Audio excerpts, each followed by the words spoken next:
मोक्षमार्गस्य नेतारं वेत्तारं कर्मभूभृतां ज्ञातारं विश्वतत्त्वानां वन्दे तद्गुणलब्धये।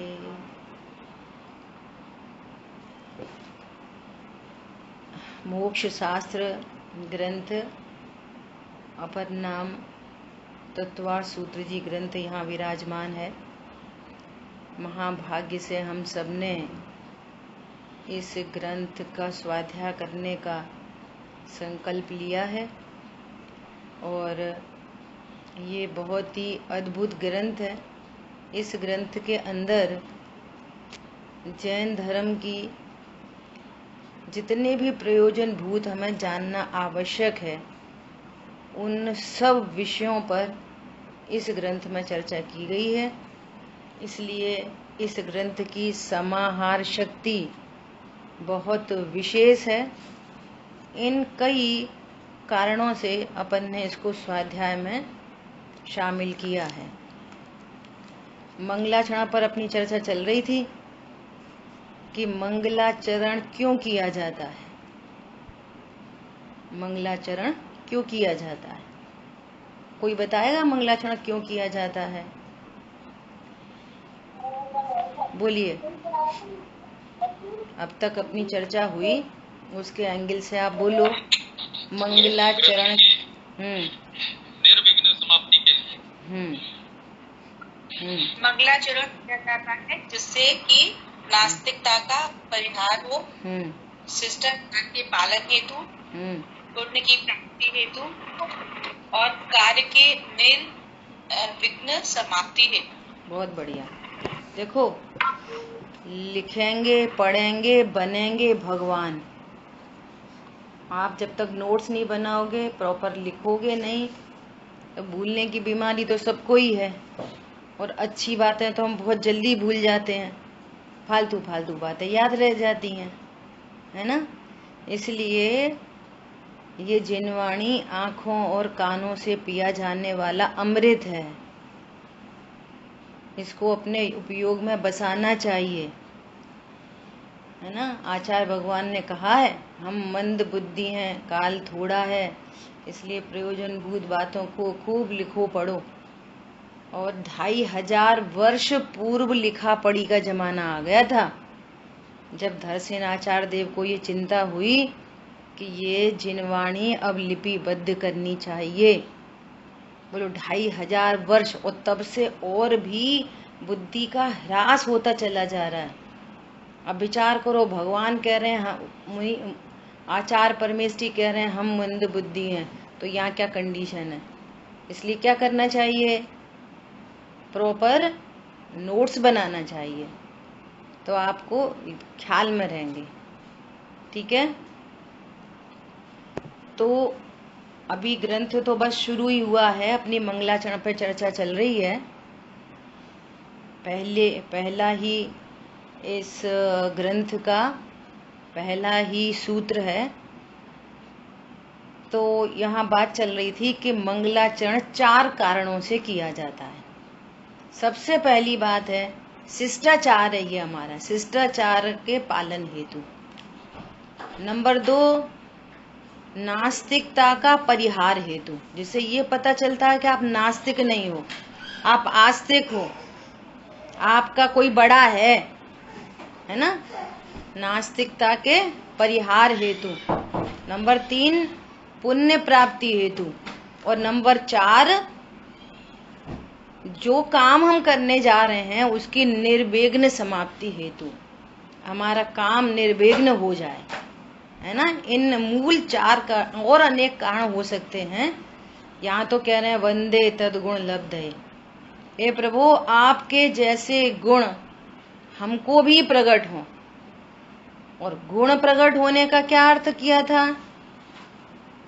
भगवान के जैसे हमको गुण प्रकट हो का क्या अर्थ है, बोलो कौन बताएगा।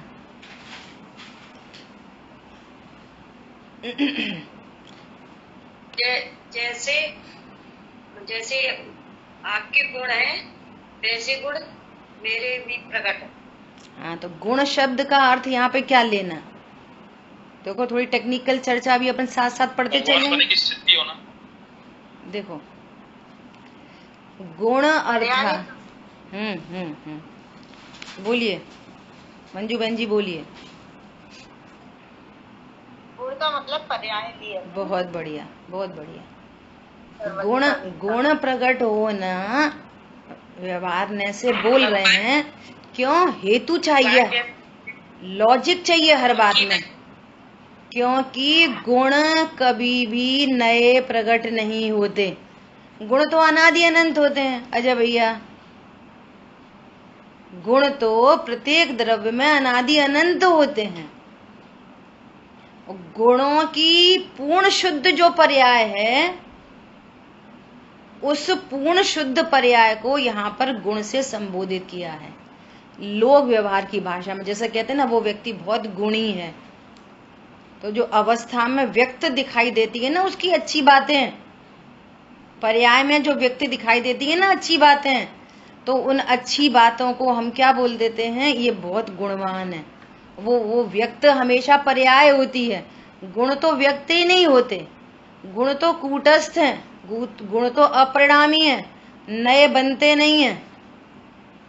ये जो बेसिक फंडा है ना द्रव्य गुण पर्याय का कॉन्सेप्ट, बेसिक, वो नहीं भूलना है हमारे को। लास्ट क्लास में बात हुई थी अपनी कि द्रव्य गुण पर्याय, ये तीन चीज एकदम क्लियर होनी चाहिए। जो स्टंप है, स्टंप गड़ेंगे तो मैच होगा, स्टंप नहीं गड़ेंगे तो मैच का आएगा। क्यों? स्टंप नहीं गाड़े हो रागिनी, तो मैच हो सकता है क्रिकेट मैच बिना स्टंप के? कैसे बोलोगे क्लीन बोल्ड होगा? नहीं हो सकता। कैसे बोलोगे क्लीन बोल्ड होगा? कैसे बोलोगे चौवा पड़ा? कैसे बोलोगे सिक्सर है?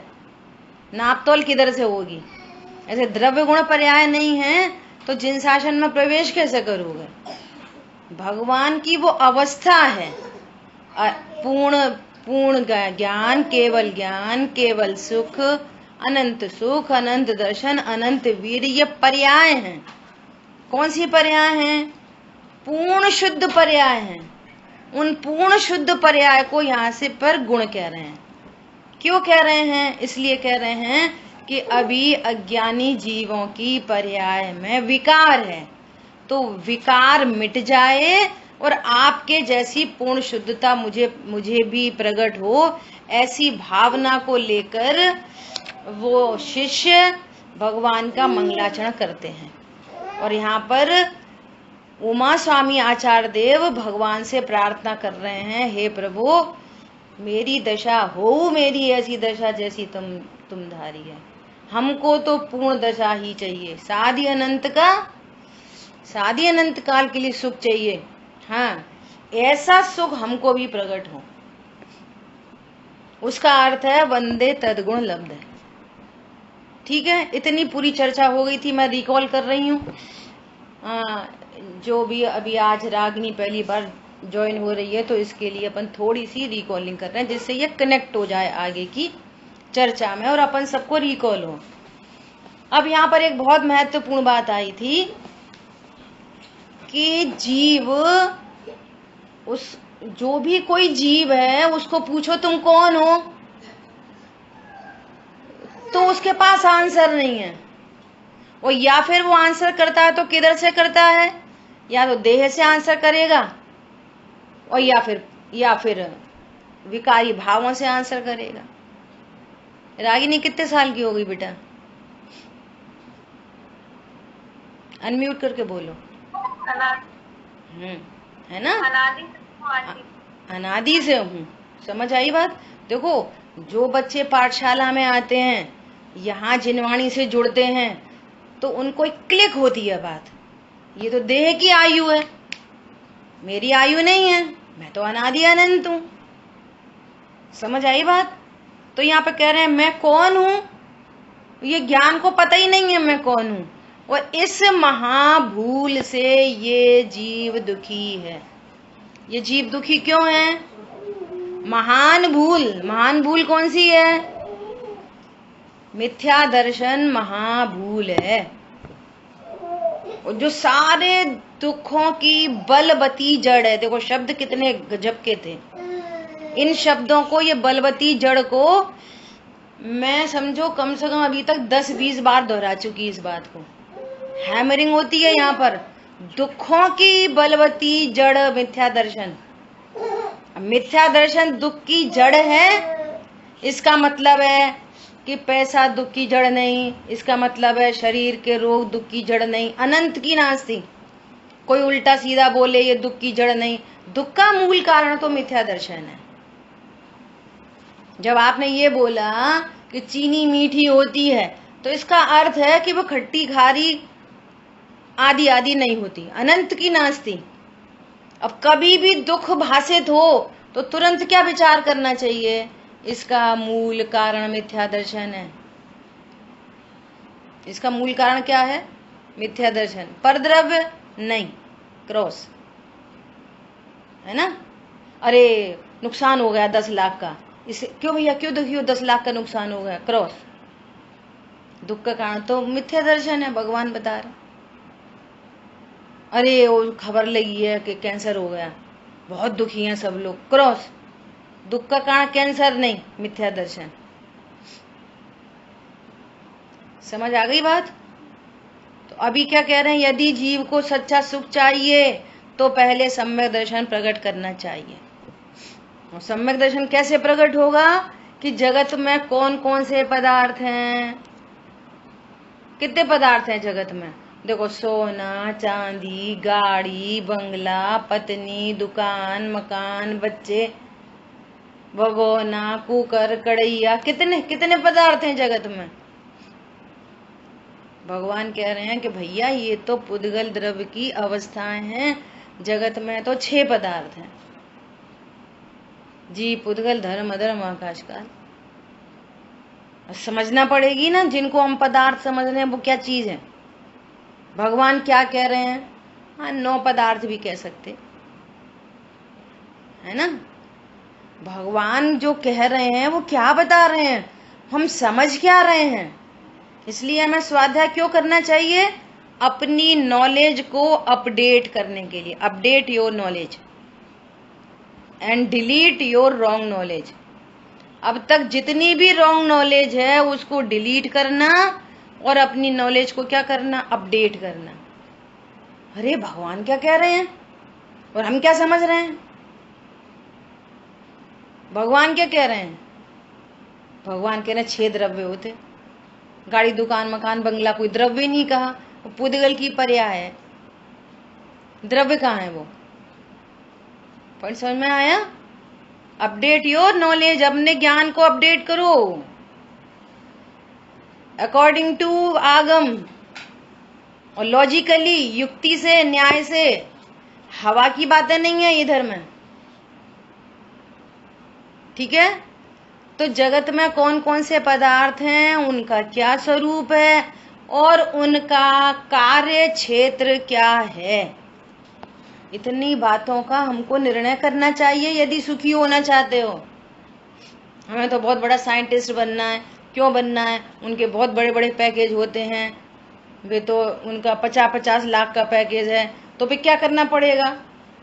पूरी केमिस्ट्री, फिजिक्स, मैथ सब पढ़ना पड़ेगा। समझ में आई बात? जब सब पढ़ना पड़ेगा, ऐसे ही यहाँ पर कह रहे हैं कि इतनी बातों, आपको अनंत काल के लिए सुखी होना है तो इतनी बातों का आपको पता करना पड़ेगा।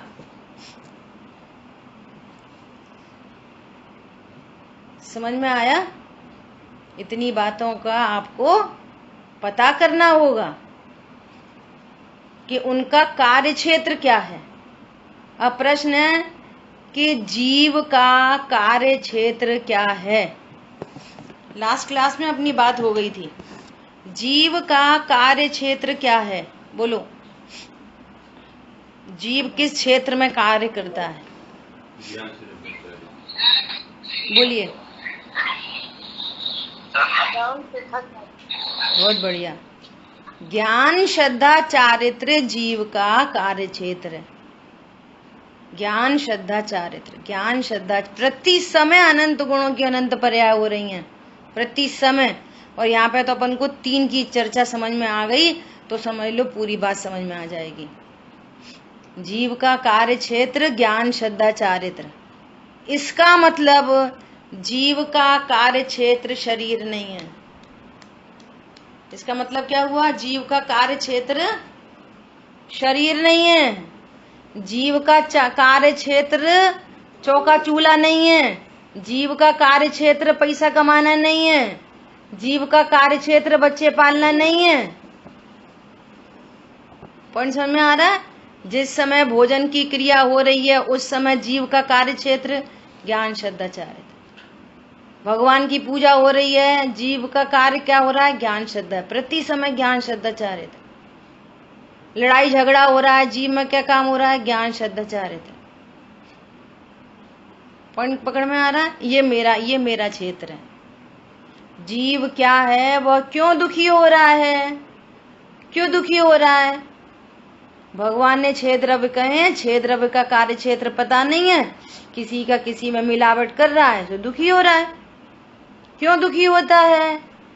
मिथ्या दर्शन, मिथ्या ज्ञान, मिथ्या चारित्र के कारण दुखी हो रहा है। विश्व में अन्य कोई पदार्थ दुखी नहीं कर रहा। क्या कहा? विश्व का कोई पदार्थ इस जीव को दुखी नहीं कर रहा, ना कोई चेतन पदार्थ ना कोई अचेतन पदार्थ। दुख क्यों हो रहा है? मिथ्या दर्शन, मिथ्या ज्ञान, मिथ्या चारित्र। इसकी यथार्थ समझ हो तो सम्यक दर्शन प्रकट हो जाए, इसकी यथार्थ समझ हो तो सच्चा ज्ञान, राइट नॉलेज हो जाए, राइट नॉलेज हो जाए तो राइट कंडक्ट हो जाए, राइट नॉलेज हो जाए तो शांति हो जाए, निर्भयता हो जाए, निर्भरता हो जाए, टेंशन लेस हो जाए, पीस ऑफ माइंड हो जाए। ये काम करना। बोलो, अपने जैनिज्म की टेक्निकल भाषा में बोलेंगे तो वीतरागता हो जाएगी, समता हो जाएगी, सप्त भयों से रहित हो जाएंगे, अष्टांग प्रकट हो जाएंगे। ये टेक्निकल भाषा है। भावासन से बात करेंगे तो निश्चिंत हो जाएंगे, निर्भर हो जाएंगे, रिलैक्स हो जाएंगे, टेंशन लेस हो जाएंगे, पीस ऑफ माइंड प्रकट हो जाएगा। आज की भाषा बोल दो, रिलैक्स। समझ आई बात? अब देखो, इतनी तो अपनी रिकॉलिंग हुई, ठीक है। अब तक की चर्चा में 2-3 क्लास जो हुई अपन ने 17-18 मिनट में उसकी रिकॉलिंग हुई अब तक। अब देखो आगे पढ़ते हैं। कह रहे हैं, इसलिए आचार्य देव ने 10 अध्यायों में 7 तत्वों के द्वारा वस्तु स्वरूप बतलाया है। यहाँ क्या बताया जाएगा इस ग्रंथ में? इस ग्रंथ में क्या बताया जाएगा? वस्तु स्वरूप, वस्तु का स्वरूप बताया जाएगा। क्यों समझना है हमें वस्तु का स्वरूप? कि वस्तु आज तक जो परिणति में दुख है वो वस्तु के सही स्वरूप को नहीं जानने के कारण दुख है। दुख क्यों है? वस्तु स्वरूप को नहीं जानते। हम हैं तो जीव और समझ रहे हैं अपने को अजीब। अब तो ना वस्तु स्वरूप को सही नहीं जाना, सही नहीं जाना तो दुख हो रहा।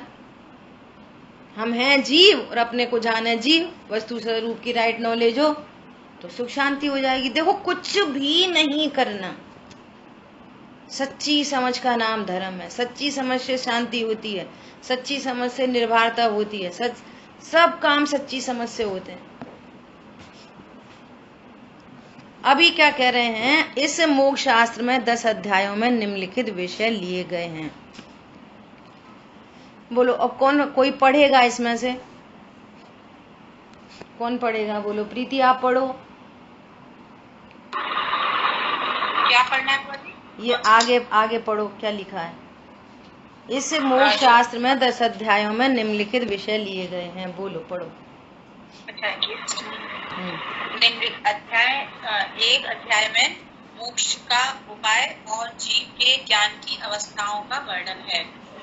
2 अध्याय में जीव के भाव, लक्षण और शरीर के साथ जीव का संबंध का वर्णन किया गया है। रुको, अभी क्या कह रहे हैं? देखो कितनी गहरी बात है। दूसरे अध्याय में जीव के भाव, अपने को पता चलेगी यहाँ पे जीव के कौन कौन से भाव होते हैं और उनके लक्षण कैसे, उनको जाने हम, उनके लक्षण। अब देखो बहुत इंपॉर्टेंट बात, शरीर के साथ संबंध का वर्णन किया गया है। शरीर के साथ संबंध, संबंध मतलब जो नया बनता है, जो सदा नहीं रहता। संबंध बना है जीव का शरीर के साथ। कैसा भिन्न भिन्न प्रकार का संबंध बना है, इसका ज्ञान कराएंगे। ये बताएंगे कि जीव का शरीर के साथ संबंध बन जाता है, जीव शरीर नहीं हो जाता। Very very important. ऐसा कहेंगे एक जीव के साथ एक इंद्रिय शरीर का संबंध बना, तो फिर बोलेंगे एक इंद्रिय जीव। जीव एक इंद्रिय नहीं हो जाता, जीव दो इंद्रिय नहीं हो जाता।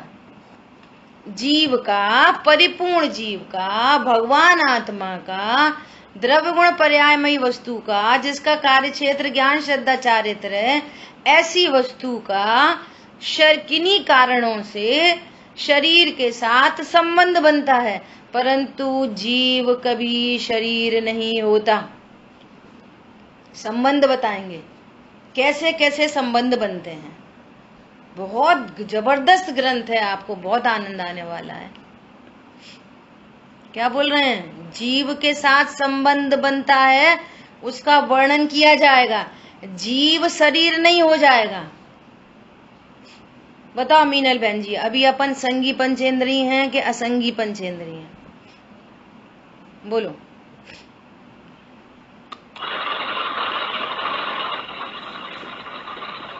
आवाज नहीं आई आपकी।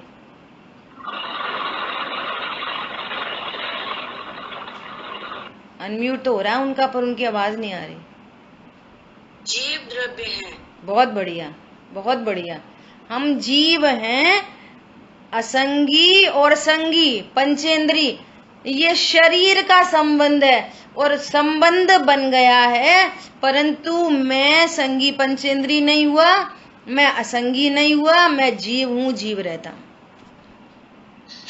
कैसे कैसे शरीरों का संबंध बनेगा उसका यहाँ पे ज्ञान कराया जाएगा, परंतु जीव शरीर हो जाएगा ये तो बताया ही नहीं जाएगा, होता ही नहीं। पॉइंट समझ में आया? चलो अब नेक्स्ट पॉइंट पढ़ो। मीनल बहन जी आप ही पढ़िए, आगे क्या लिखा है? शास्त्र मेरा जरा उधर है, मैं शास्त्र कल से लेके बैठती हूँ। हाँ, सब लोगों को शास्त्र लेके बैठना है। हाँ बिल्कुल। चलो, और किसके पास है शास्त्र? कौन लेके बैठा है? अमिता, आपके पास तो शास्त्र है नहीं शायद। मंजू बहन जी आप पढ़िए आगे।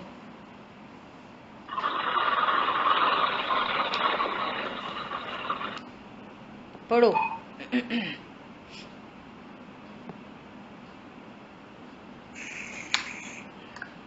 कौन सा शास्त्र से पढ़ रहे हैं? क्या कौन बोल रहा है? रागिनी। हाँ हाँ, ये तो बेटा तत्वासूजी ग्रंथ चल रहा है ना, राम जी भाई की टीका से। अमिता आपके पास ग्रंथ है?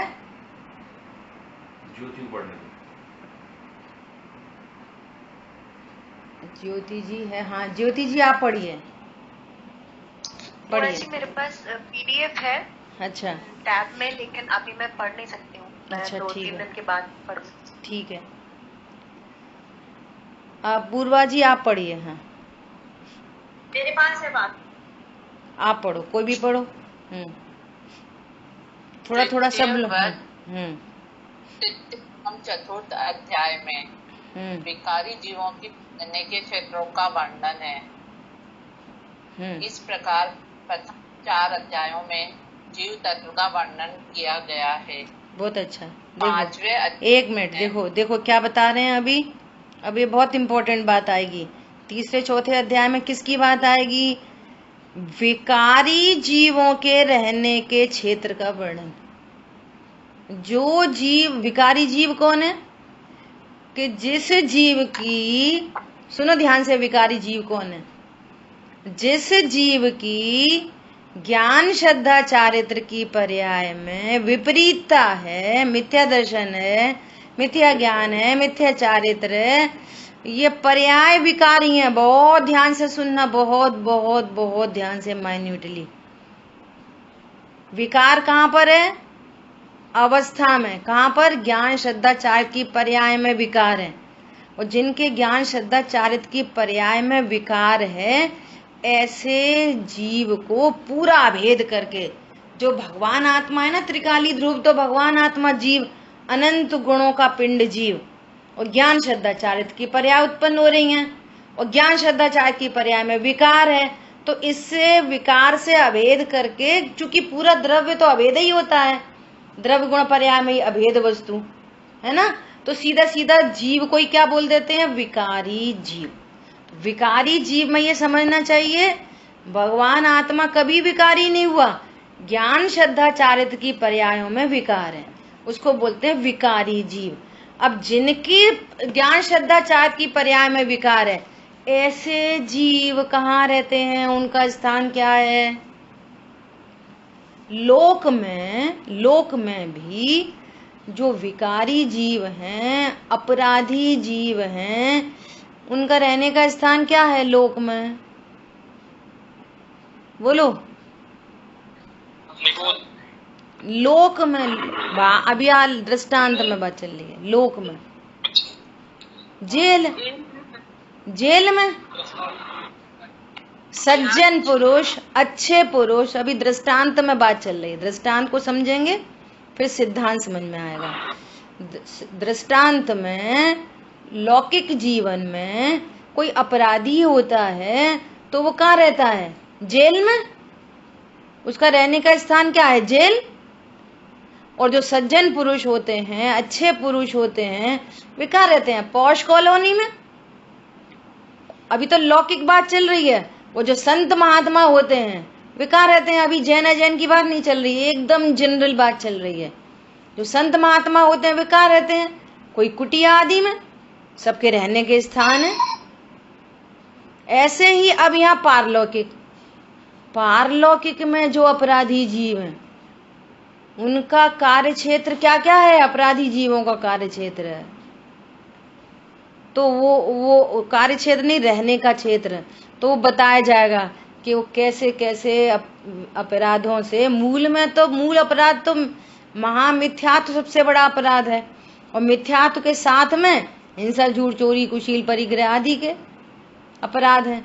तो ऐसे अपराध वाला जीव, इनको कह रहे हैं विकारी जीव, इनके रहने के क्षेत्रों का वर्णन आएगा। ये कहाँ कहाँ रहते हैं?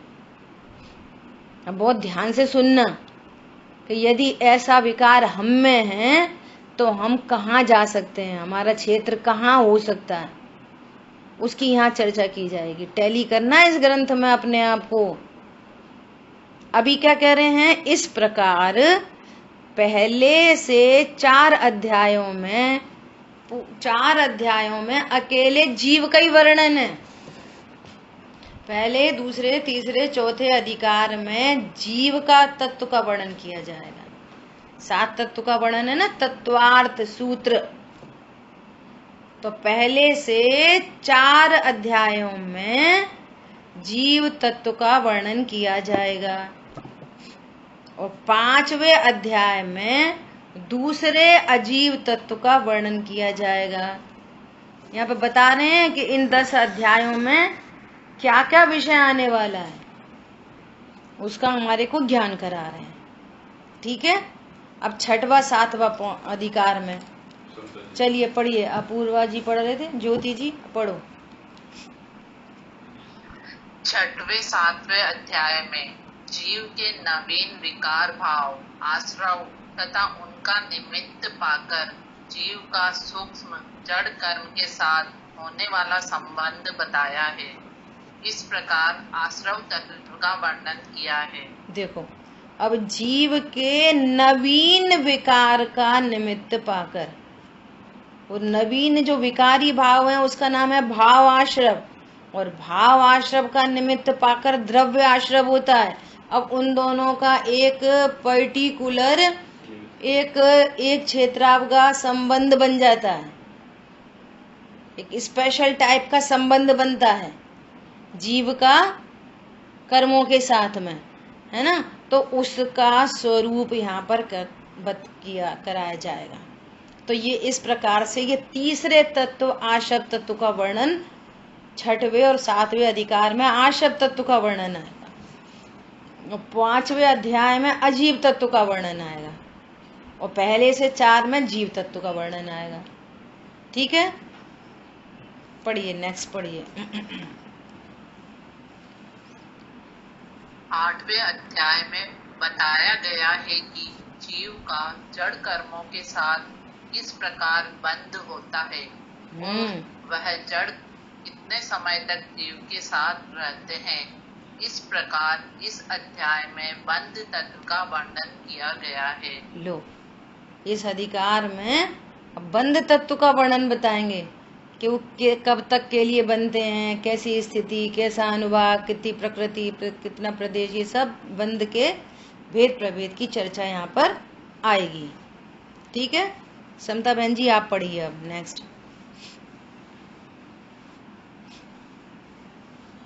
9वें अध्याय में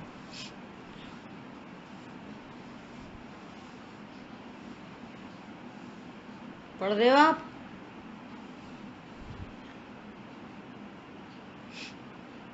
मैं पढ़ता हूँ। पढ़ो।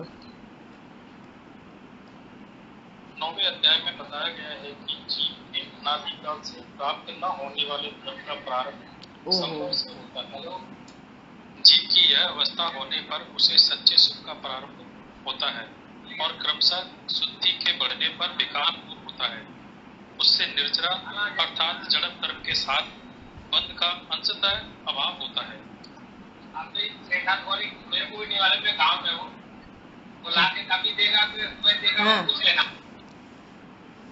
ठीक है, क्या बोल रहे हैं कि 9वें अधिकार में क्या बताया जा रहा है कि जीव के अनादि काल से न होने वाले धर्म, जीव को अनादि काल से क्या नहीं है, धर्म प्रकट नहीं हुआ, धर्म नहीं है। ये कहता हम तो बहुत धर्मात्मा है, हम तो धर्म करे आए, अरे ये बहुत धर्मात्मा है।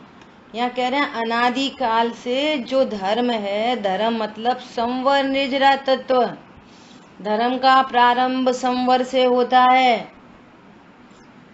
सो कह रहे हैं उस संवर का स्वरूप कहा जाएगा। जीव की यह अवस्था होने पर सच्चे सुख का प्रारंभ होता है, सुख का प्रारंभ संवर से होता है। इसका अर्थ ये है कि दुकान, मकान, गाड़ी, बंगला, पत्नी, बच्चे, कच्चे, जो कुछ भी हो, आज तक आपकी परिणति में सुख का प्रारंभ नहीं हुआ। क्या बोला? वो जो हम सुख लग रहा है ना, वो वास्तव में कम दुख है जो सुख जैसा लगता है। क्या बोला? जो सुख लग रहा है ना, अब तो हमने एक फैक्ट्री और डाल ली, अब तो हमारा ऐसा हो गया, अब तो हमारा ऐसा हो गया, अब तो शादी हो गई, अब तो हमारे घर में एक बच्चा भी हो गया। क्या बोल रहे हैं? दुखी ही हो, दुखी ही हो, दुखी ही हो। आप गंभीरता से विचार करो, सहजपने ऐसे चलता है ज्ञान। अभी तो बहुत लोग ऐसे डिप्रेशन में, हमारी बहू को बच्चा ही नहीं हो रहा, हमारी बहू को बच्चा ही नहीं हो रहा, डिप्रेशन में चले गए, और बच्चा हो गया तो अपन चले गए। क्या बोला? ये सारी चीजें डिलीट हो जानी चाहिए डिक्शनरी में से।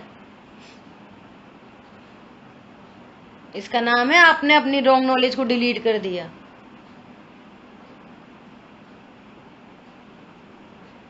वो सुख का कारण यहाँ पे कह रहे हैं, सुख का प्रारंभ संवर से होता है।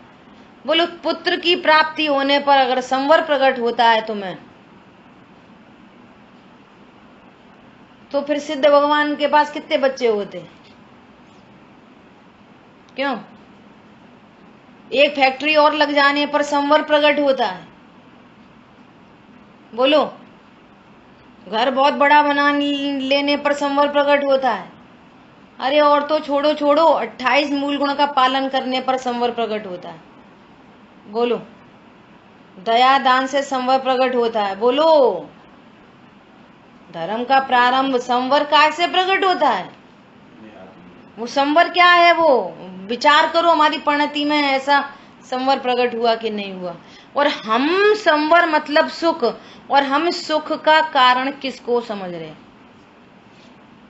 अब समझ रहे किसी और को, तो वो उसी को अप्रोच करोगे, और यहाँ राइट नॉलेज होगी कि ये सुखी होने का उपाय नहीं है, ये संवर प्रकट करने का उपाय नहीं है, तो उधर की अप्रोच मिटेगी और इधर की अप्रोच होगी। क्या बोला? राइट नॉलेज होने पर उधर की अप्रोच मिटेगी, हमारी अप्रोच मिटेगी। कर्माधीन 20 गाड़ियां हैं तो आए, नो प्रॉब्लम। लेकिन हम 20 गाड़ियां, दरवाजे के बाहर 20 गाड़ी खड़ी हैं, हमारा ज्ञान ने स्वीकार कर लिया, समझ लिया मैंने शाश्वत देव, समझ लिया कि ये 20 गाड़ी आए तो आए, ये मेरे सुख का कारण नहीं, और आ रही हैं सो पूर्व कर्माधीन आ रही हैं, रहे चाहे अभी जाए, ध्रुव जीवन हमारा। आघाती कर्म के फल में 100 बंगले हो सकते हैं, 96,000 रानी हो सकती हैं, लेकिन ये ज्ञान में डिसीजन बन गया। क्या डिसीजन बन गया? कि ये सुख का आधार नहीं, सुख का आधार तो धर्म का प्रारंभ संवर से होता है भैया। धर्म का प्रारंभ संवर से होता है। धर्म मतलब सुख, शांति, निश्चिंता, निर्वाणता। कल पूछेंगे धर्म मतलब। बोलो, अभी 3-4 शब्द बोले, कौन बताएगा धर्म मतलब? धर्म मतलब शांति, निश्चिंता, निर्वाणता। हाँ, इसका नाम धर्म है। कोई बोले भैया अब तो हम बहुत सुखी हैं, पूछो तुम्हारे पास संवर तत्व है? वो बोलेगा ये संवर क्या होता है, तो समझ जा वो कितना सुखी है। क्या बोला? बोले भैया अब तो हम बहुत सुखी हो गए। क्यों सुखी हो गए? अरे क्या पूछे, वो बिटिया 32 साल की हो गई थी, शादी नहीं हो रही थी, बड़ी परेशानी थी, अब रिश्ता बिल्कुल फाइनल हो गया है, बस अब हम बहुत सुखी हो गए। संवर प्रकट हो गया परिणति में। देखो अज्ञानी जीवों के कितने कितने मिथ्या उपाय चल रहे हैं, कितने मिथ्या उपाय। होता स्वयं जगत परिणाम, कोई जग का करता क्या काम, मैं कौन हूँ, मेरा क्या स्वरूप है, इन बातों का निर्णय करना होगा आपको। कैसी कैसी विपरीत मान्यताएं पड़ी हैं, कहाँ कहाँ तो नहीं पड़ी, कहाँ कहाँ पे सुख के अड्डे बना रखे हैं, कहाँ कहाँ। और जिस अड्डे पे मुंह मारने जाता है उधर ही एक डंडा पड़ता है, उधर ही से। विकारी भावों से निरंतर कर्म बंध रहे हैं। देखो किसी की थॉट, अभी लौकिक में किसी की थॉट प्रोसेस जैसी होती है ना, सोच है ना, थॉट प्रोसेस कहो, सोच कहो, एटीट्यूड कहो, जो कहना है समझ लो, वो भी सोते उठते बैठते खाते पीते हर समय चलती है।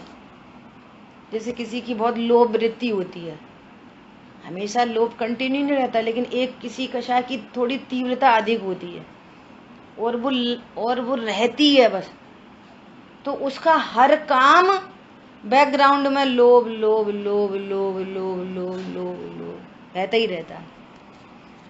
और समझो कदाचित वो 10,000 रुपए का दान दे दे, तो अब तो नहीं है ना लोभ, नहीं अभी भी है।